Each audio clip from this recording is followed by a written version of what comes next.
華人首富 CZ 趙長鵬喺港大嘅演講，句句都係針對香港 Web3 發展嘅實用建議。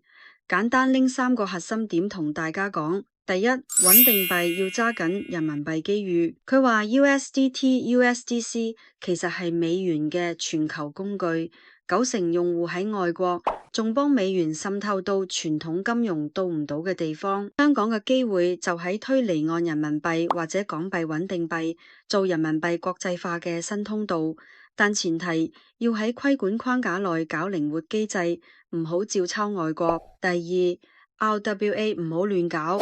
先從金融資產入手，萬物代幣化，聽落好靚，但樓盤呢一類非金融資產，價錢波動細，交易少，代幣化之後好易，冇流動性，更加冇人買，大錢入唔到，出唔到，反而股票、債券呢啲金融產品本身數字化高，交易多，最適合上鏈，關鍵係快啲搞清楚規管規則。第三，交易所要共享流動性先得。香港想搞世界級交易所，2個坑千祈唔好踩。